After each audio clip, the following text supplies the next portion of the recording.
If your partner betrays you emotionally, not physically, how would you feel? And how would you react to get through something like that? People often believe betrayal only happens when the body crosses a line, but sometimes the deepest wounds come from conversations you never saw, from late-night messages, from emotional closeness that slowly begins to replace you. If your partner cheats emotionally, not physically, then what? This kind of betrayal is confusing because there is no clear evidence you can point to, no exact moment where you can say, this is when everything broke. Before we talk about what to do, let's look at how people truly feel when this happens to them. Stay with me until the end of this video. See if any of these stories feel familiar. Notice the emotions, the reactions, and the quiet damage they leave behind. Let's see how people out there face it and whether they're able to move through it. She's 28 years old. She's been married for 6 years. She has 2 young children. One is 5, the other is 2. Her day starts at 5 a.m. She wakes up before everyone else, prepares breakfast, irons her husband's clothes, gets the kids ready for school. Then she goes to her office job. Not a dream job, but enough to help support the family. In the evening, she comes home exhausted, one arm holding a child, the other cooking dinner. Her husband comes home later, usually with his phone in his hand. At first, she doesn't suspect anything. She just thinks, he must be tired. But slowly, she notices small things. He doesn't ask about her day anymore. He doesn't look at her when she talks, and his laughter. It shows up more often when he's staring at his phone. Some nights after putting the kids to sleep, she sits next to him on the couch. She wants to share something small, something simple. But he just says, yeah, and keeps texting. That's when she starts feeling lonely inside her own home. She asks once, quietly, who are you talking to? He answers quickly, just a coworker. You're overthinking it. She stays silent. But inside, she doesn't. She starts doubting herself. Is it because she doesn't look the same anymore? Because her body changed after 2 pregnancies? Because all she talks about now is kids, bills, and chores? She checks his phone. Not to find proof of cheating, but to find proof that she isn't crazy. She sees long messages, careful questions, emotional support, talks about stress, dreams, feelings, things he no longer shares with her. She doesn't cry right away. She just feels smaller, as if someone else has quietly stepped into a place that used to be hers. She reacts by trying harder, dressing better, speaking more gently, complaining less. But the more she tries, the more tired she becomes, and the further away he feels. Every time he picks up his phone, her chest tightens. Eventually, she chooses to speak honestly. No yelling, no accusations. She asks one simple question. Why do I feel like I'm no longer the first person you turn to? He stays silent. And that silence hurts more than any denial ever could. There's no immediate outcome, no dramatic moment, no instant decision. But from that day on, she understands one thing clearly. She cannot keep living in a relationship where she has to compete for her partner's attention. She begins to set boundaries. She begins to listen to her own emotions. And whether she eventually stays or leaves, she knows this. Her pain is real. And it deserves to be respected. He's 30 years old. He works in tech. His life is stable. He's been with his girlfriend for 4 years. He's not controlling. He's not overly jealous. He believes that love requires space, but lately something feels off. His girlfriend smiles at her phone. She takes it into the bathroom. When she's with him, she's there, but not really present. He talks about his work. She listens, but doesn't truly hear him. The deep conversations fade. the "I miss you" texts become rare. He tells himself, "You're a man. Don't be so sensitive."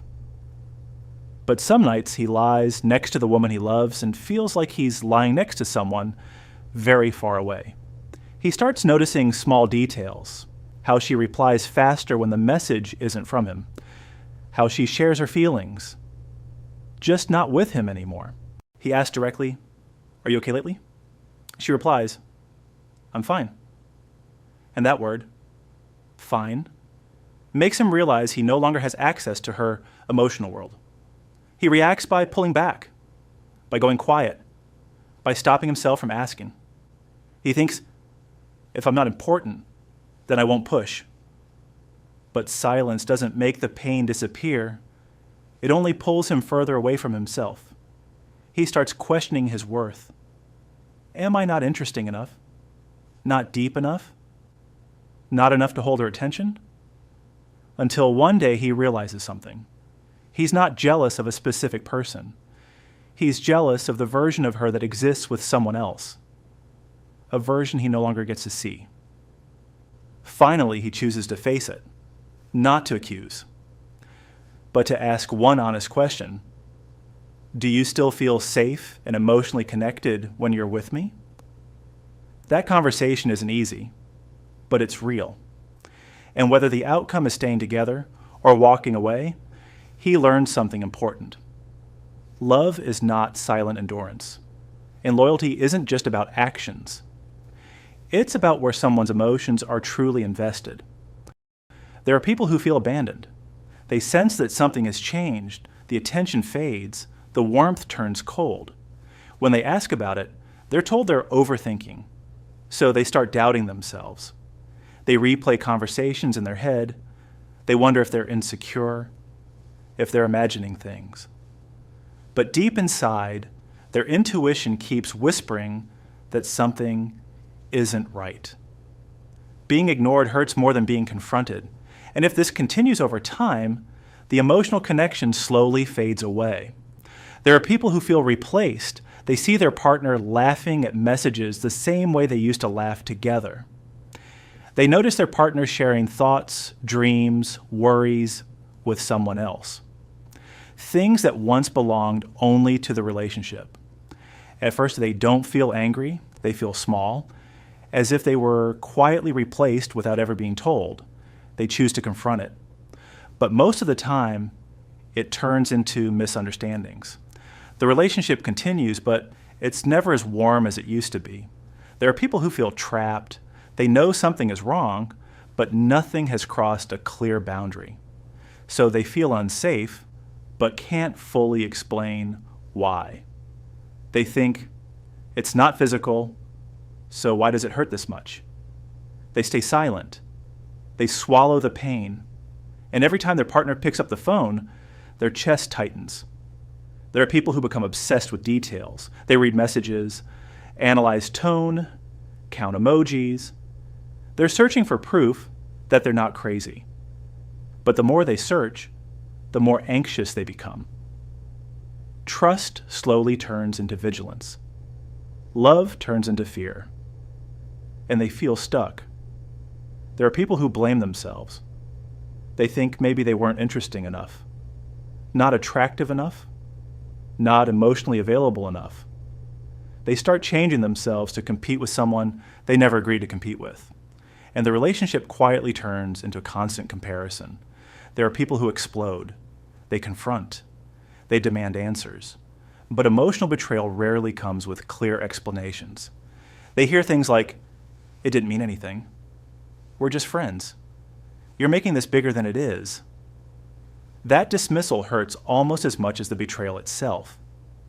There are people who stay, not because it doesn't hurt, but because they love deeply.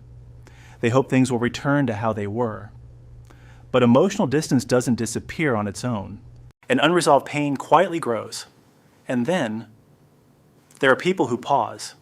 They stop asking, did they cheat enough to justify my pain? And start asking, why do I feel unsafe in this relationship?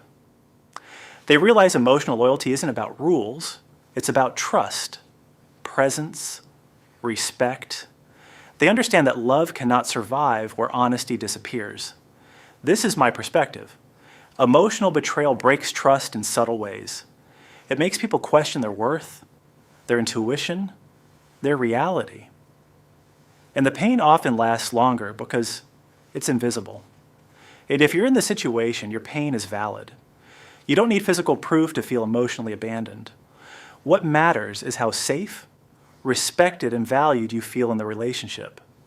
Healing doesn't always mean leaving immediately, and staying doesn't always mean forgiveness. What matters is clarity, honest conversations, clear boundaries, and the courage to listen to what your emotions are telling you. This experience doesn't make you weak. It means you cared. It means you were honest about what you wanted. No matter how the situation turns out, stay calm, stay respectful. Try to truly understand your partner and also understand yourself. Love isn't just two honest hearts. It's mutual agreement. And if that agreement no longer exists, it's okay to walk away and choose a different partner. Sometimes, closing a door that hurts is the same as opening a better one. But remember this: a relationship should never make you feel like you're competing for your partner's attention with someone outside of it. If you were in this situation, what would you do? Would you stay and try to rebuild trust, or leave to protect yourself? Share your thoughts in the comments. Someone reading them tonight might feel less alone.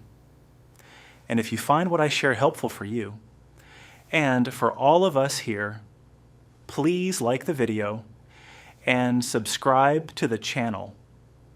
This is a space where we connect, reflect, and grow together. Thank you for watching.